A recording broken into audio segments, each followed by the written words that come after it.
Friends, आज हम इस वीडियो में आप लोगों के लिए लेके आ चुके हैं सीबीएसई क्लास 10th केमिस्ट्री का second chapter acid basis and salts के पार्ट 4। पिछले वीडियोस में हमने इस चैप्टर के इंट्रोडक्शन, ठीक है, फिर इंडिकेटर्स के बारे में हमने पढ़ा था, डिफरेंट डिफरेंट इंडिकेटर्स के बारे में हमने समझा था, और एसिड्स उसके डिफरेंट रिएक्शंस, बेसिस उसके डिफरेंट रिएक्शंस, ठीक है। फिर हमने कुछ एक्टिविटीज़ किया था, हमने क्वेश्चंस करे थे। इसी तरीके से हमने पिछले वीडियोस में हमारा जो कंसेप्ट था हमने डेवलप किया और हम इस चैप्टर में आगे बढ़ते चले। आज इस वीडियो में हमारा जो टॉपिक रहेगा वो होगा importance of pH in everyday life. हम सभी ने पीएच ऑलरेडी पढ़ रखा है, ठीक है। तो पीएच का इम्पोर्टेंस क्या है हमारे एवरीडे लाइफ में, पीएच का क्या इम्पोर्टेंस है, वही आज हम इस वीडियो में जानेंगे। तो वीडियो स्टार्ट करने से पहले मैं आप सभी को रिक्वेस्ट करूंगा कि जिन्होंने जो मेरा पिछला जो वीडियोस है वो जिन्होंने नहीं देखा है वो प्लीज़ जाके वो वीडियोस देख के आए, क्योंकि अ, अगर आपको कोई डाउट है तो वो वहाँ से आपको क्लियर हो जाएगा। और अगर आपने ये चैप्टर स्टार्ट ही नहीं किया है अभी तक तो आप वहाँ से पढ़ सकते हैं। मैंने जो उन वीडियोस का जो मेरा पिछला वीडियोस है उनका लिंक मैंने इस वीडियो के डिस्क्रिप्शन बॉक्स में मैं दे दिया हूँ, वहाँ से जाके आप लोग देख सकते हैं। और एक और बात कि भाई चैनल को ज़रूर से ज़रूर सब्सक्राइब कर लीजिएगा। और हम बहुत ही आसान भाषा में हर टॉपिक्स को, हर कंसेप्ट्स को समझाने की कोशिश करते हैं, ठीक है। तो जो भी मैं लिखूँगा वो आपको अच्छे से समझना है, जो भी मैं बोलूँगा अच्छे से सुनना है, अच्छे से रिकॉग्नाइज़ करना है। और मेरा जो नोट्स मैं जो लिखूँगा वो आपको अपने कॉपी में उसे समझना है और उसके साथ-साथ उसे लिखना भी है। समझे? तो चलिए शुरू करते हैं इस वीडियो को। हेडिंग लगाए importance of pH in everyday life. भाई पीएच पेपर आप सभी ने नाम सुना ही होगा, आप सभी ने इसके बारे में सुना ही होगा, ठीक है। ये जो है इससे हम एसिड या बेस डिस्टिंग्विश कर सकते हैं। ये पीएच पेपर बेसिकली एक जो है एक यूनिवर्सल इंडिकेटर है, ठीक है। इससे क्या होता है कि मान लीजिए कोई एक लिक्विड है, ठीक है, और आपको पता करना है कि ये लिक्विड एसिडिक है या फिर बेसिक है या फिर न्यूट्रल है। तो हम क्या करते हैं कि पीएच पेपर को उस लिक्विड में डिप करते हैं, यानी कि उस लिक्विड में डुबोते हैं।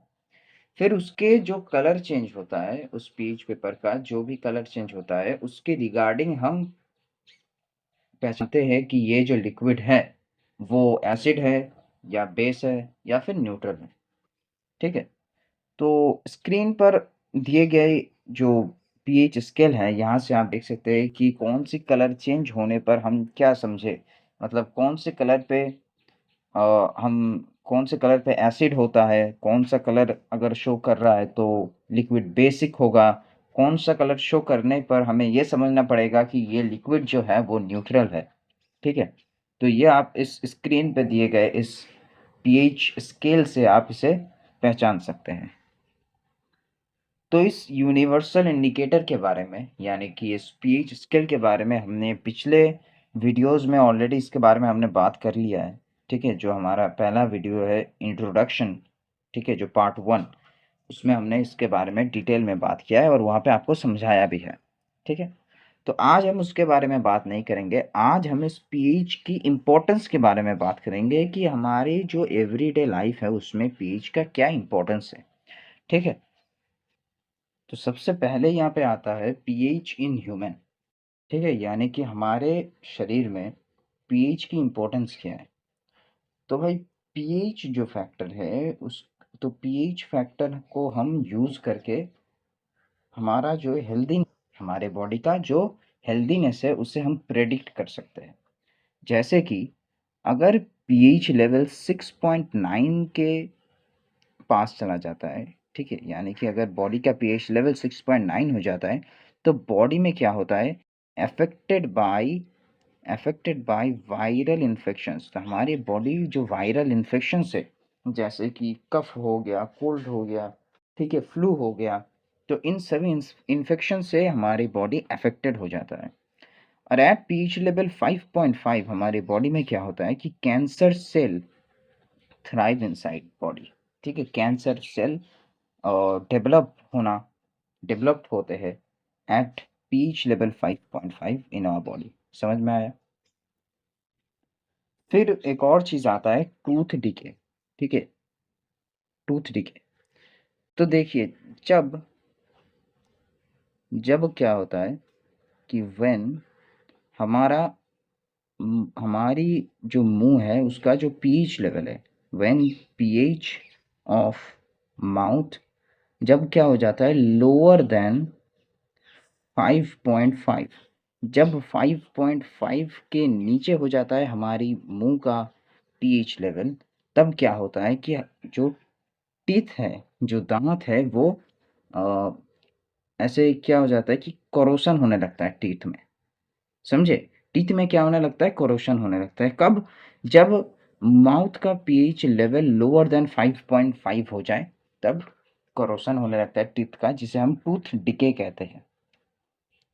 तो हमारे टीथ का, हमारे दांतों का जो इनेमल होता है, ठीक है, जो वाइट टाइप सा जो पार्ट होता है, वो बना हुआ होता है मेड अप ऑफ कैल्शियम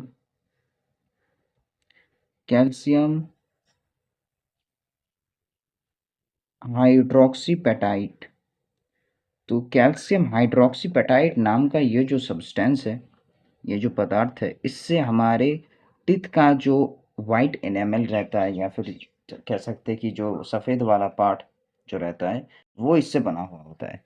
ये बेसिकली क्या है, ये जो कैल्ड्रोक्सीपेटाइट, ये बेसिकली क्या है, ये है एक crystalline form of calcium phosphate. ठीक है, basically crystalline form of calcium phosphate. किसका क्रिस्टलाइन फॉर्म? कैल्शियम फॉस्फेट का। ठीक है, ये जो कैल्शियम हाइड्रोक्सीपेटाइट है, ये वाटर में इंसॉल्युबल है। ठीक है, ये वाटर में डिसॉल्व नहीं होता है, डजंट डिसॉल्व इन H2O।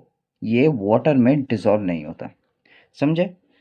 अब क्या होता है, ये जो टूथ डिके हो रहा है, ठीक है, इससे हम बचे कैसे? ये जो टूथ डिकेइंग से हम बचेंगे कैसे? तो देखिए, अगर हम इसकी प्रिवेंशन की बात करें, यानी कि इससे बचने के तरीके की अगर हम बात करें, ठीक है, प्रिवेंशन की अगर हम बात करें, तो भाई यहाँ पर हमें पहले तो क्या करना होगा, फर्स्ट की clean mouth after eating. Clean mouth after eating. तो खाने के बाद अपने मुंह को साफ करना पड़ेगा इस टूथ डिकेइंग से बचने के लिए। ऐसा इसीलिए करना पड़ेगा क्योंकि देखिए, जब हम खाना खाते हैं तो हमारे मुंह में जो बैक्टीरियाज प्रेजेंट है, वो एसिड प्रोड्यूस करने लगते हैं by degradation of sugar and food particles remaining in our mouth. तो हमारे मुंह में खाना खाने के बाद जो शुगर्स रह जाते हैं, जो फूड पार्टिकल्स रह जाते हैं, उनकी मदद से ये जो बैक्टीरियाज हमारे मुंह में प्रेजेंट है वो एसिड्स बनाता है, जिससे कि पीएच लेवल डिस्टर्ब हो जाता है। ठीक है, पीएच लेवल बिलो 5.5 से नीचे आ जाता है और हमारे जो टीथ है वो करोडेड होने लगते हैं। ठीक है, तो इससे बचने के लिए तो सबसे पहली चीज़ कि क्लीन माउथ आफ्टर ईटिंग। दूसरा जो सबसे इम्पोर्टेंट चीज़ है वो है यूज़ टूथपेस्ट। ठीक है, यूज़ टूथपेस्ट। ठीक है, हम ब्रश करते हैं टूथपेस्ट यूज़ करके। तो टूथपेस्ट बेसिकली क्या करता है कि हमारे मुंह में जो एक्स्ट्रा एसिड प्रेजेंट रहता है, ठीक है, एक्स्ट्रा एसिड को क्या करता है, न्यूट्रलाइज कर देता है। ये जो टूथपेस्ट है, ये क्या करता है, न्यूट्रलाइज एक्स्ट्रा एसिड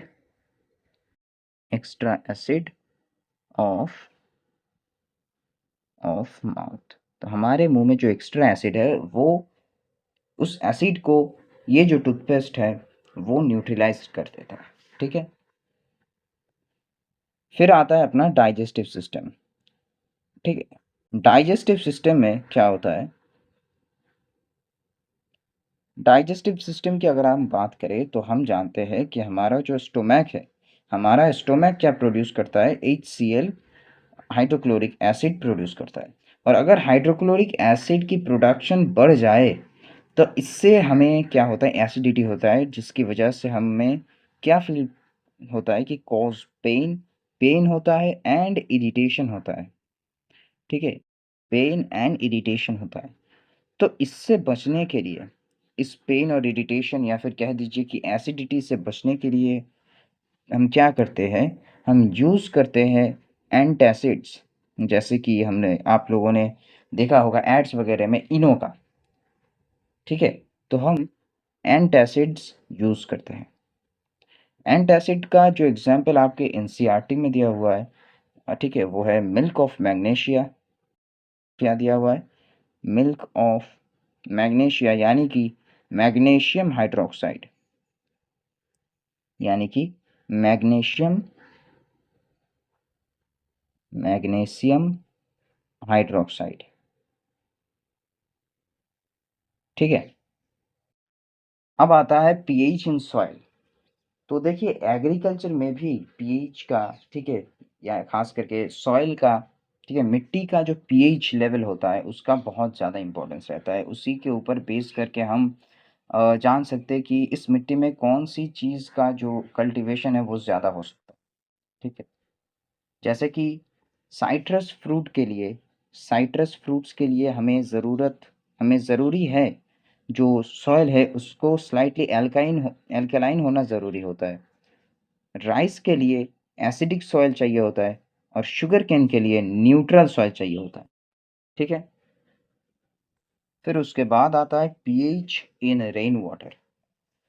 तो भाई कुछ बातें समझे कि हमारे बॉडी का जो पीएच रेंज होता है, हमारे बॉडी का जो पीएच रेंज होता है वो होता है 7.0, यानी कि 7 से लेके 7.8 तक। ठीक है, अब बेसिकली क्या होता है कि एसिड रेन क्या होता है, ठीक है, तो जब रेन वाटर के साथ जब रेन वाटर मतलब जब पॉल्यूटेड हो जाता है, किसकी मदद से, जब रेन वाटर के साथ सल्फर डाइऑक्साइड आ जाता है और उसके साथ नाइट्रोजन डाइऑक्साइड आ जाता है, तब क्या होता है, एसिड रेन होता है। तब क्या होता है, एसिड रेन होता है, एसिड रेन ऑकर्स। ठीक है, ये जो एसिड रेन है इसका पीएच लेवल होता है, इसका पीएच लेवल होता है लेस देन 5.6 के नीचे रहता है रेन वाटर का पीएच लेवल। अब जब क्या होता है कि जब बारिश होता है तो ये वाटर तो भाई रिवर में फ्लो कर जाता है।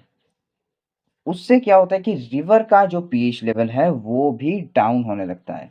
ठीक है, रिवर का पीएच लेवल डाउन होने लगता है और रिवर का जो वाटर है वो धीरे धीरे एसिडिक होने लगता है, जिससे वहाँ का जो सर्वाइवल है, जो एक्वाटिक लाइफ है, उनका सर्वाइवल मुश्किल हो जाता है। समझे? और इसी के साथ साथ एसिड रेन की वजह से हमारा जो सॉइल होता है, जो फॉरेस्ट होता है, इवन ह्यूमन हेल्थ भी इससे कहीं मतलब बहुत ज़्यादा अफेक्टेड होता है। ठीक है, देन हमारा अगला टॉपिक आता है कि self defence of animals and plants, यानी कि importance of pH in self defence of animals and plants. तो देखिए, सबसे पहली चीज़ जो आपको जानना है कि बी स्टिंग, यानी कि मधुमक्खियों का जो स्टिंग होता है उसमें मौजूद होता है मिथेनोइक एसिड। तो पहली बात तो क्या है कि अगर ये मधुमक्खियों की स्टिंग की वजह से हमें क्या होता है, पेन एंड बर्निंग सेंसेशन। अगर मधुमक्खियाँ काट ले तो उस जगह पर तो भाई बहुत ज़्यादा पेन होता है और ऐसा लगता है कि भाई वहाँ का जो स्किन है या फिर वो जो एरिया है ना वो मतलब जल जा रहा है, ऐसा फील होता है। ठीक है, pain and burning sensation sensation तो भाई ये बेसिकली होता क्यों है, ये होता इसलिए है due to presence of methanoic acid. मधुमक्खियों का जो स्टिंग होता है उसमें मिथानोइक एसिड मौजूद होता है, जिसकी वजह से ये जो पेन या फिर बर्निंग सेंसेशन टाइप से जो हमें महसूस होता है, ये होता है इस वजह से। ठीक है, due to the presence of methanoic acid. तो अगर आपको मधुमक्खियाँ काट लेते हैं, मधुमक्खी काट लेते हैं, तो ये इस पेन से या फिर इस बर्निंग सेंसेशन से बचने के लिए, ठीक है, इससे रिलीफ पाने के लिए हम क्या करते हैं, वी यूज़ बेकिंग सोडा। हम क्या यूज़ करते हैं, बेकिंग सोडा, जो कि क्या प्रोवाइड करता है, relief. Use of baking soda provide relief. ठीक है, बेकिंग सोडा क्या करता है, ये एसिड को न्यूट्रलाइज कर देता है, जिससे बर्निंग सेंसेशन या फिर वहाँ का जो पेन है वो कम हो जाता है, समझे। देन आता है नीटल प्लांट। ठीक है, इसके बाद आता है नीटल प्लांट। इस नीटल प्लांट में क्या होता है, इस नीटल प्लांट का पिक्चर आप स्क्रीन में देख सकते हैं। ये होता है नीटल प्लांट। ठीक है, इसमें क्या होता है, इसमें मौजूद होता है स्टिंगिंग हेयर।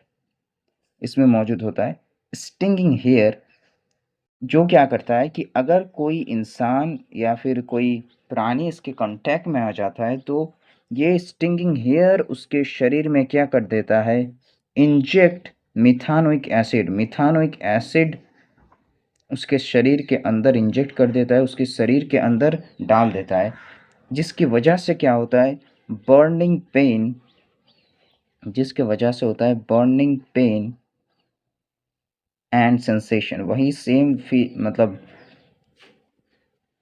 मधुमक्खियों की काटने पर भी जैसा होता था, यहाँ पर भी आपको कुछ वैसा ही महसूस होगा।